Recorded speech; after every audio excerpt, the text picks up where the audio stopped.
3 years after Harvey disappeared, the old house was bought out by developers for a fortune. I was still holding the check, already imagining a clean break and a fresh start, when the front door suddenly swung open. He walked in like he'd never left. At his side was a young woman in a nurse's uniform, her belly swollen, one hand resting possessive lie on it. She smiled at me and called me sister in a voice sweet enough to make my teeth ache. Harvey adjusted his gold-framed glasses and spoke, as if he were passing judgment from a throne. Nicole, since you can't give birth, you should know your place. He gestured at the woman beside him. Give the compensation money to Lola. It's for the child. When the baby is born, you can be the godmother. He paused, then added coldly, you'll also stay home and take care of her after delivery. Consider it repayment for everything I've done for you. I quietly slipped the keys of my brand new BMW back in my pocket and stared at him like he'd lost his mind. Harvey, did you leave your common sense wherever you disappeared to? I said calmly. This house belonged to me before marriage. The buyout money has nothing to do with you. I smiled thinly. And for information, you were declared dead 3 years ago. I even disposed of your ashes. Legally speaking, you don't exist. I was still holding the insulated lunchbox I had prepared for Pierce, the warmth seeping into my palms. Meanwhile, Harvey had already settled himself onto my imported leather sofa, crossing his legs as if it were his rightful seat. He ran a hand over the armrest with open disdain. Its color is awful. Too flashy, he complained. Once the money comes in, replace all of this. Lola prefers French countryside decor. Lola covered her nose and pretended to gag. Harvey, the air here feels wrong. My chest feels tight. What if it affects our precious baby? Harvey immediately wrapped an arm around her, then shot me a furious look. Did you hear that? Open all the windows. If something happens to my son, could you afford the consequences?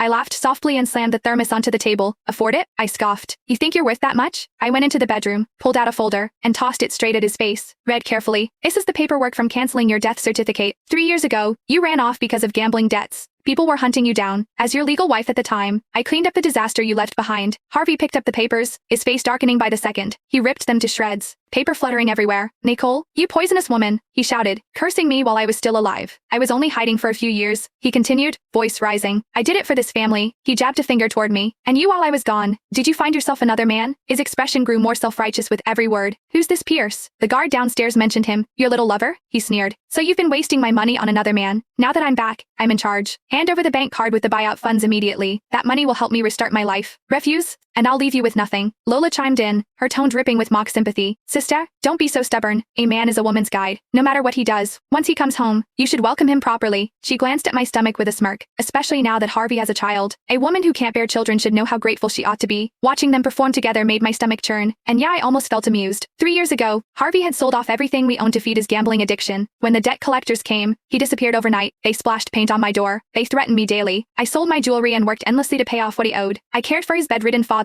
until the old man passed away. Harvey never called once. Now that he heard about the compensation money, he finally crawled back. I picked up the cup of hot tea from the table. You're right, I said lightly. I should welcome you. Harvey's face lit up, convinced he had won. That's more like it. As long as you behave. The next second, I poured the tea straight onto his face.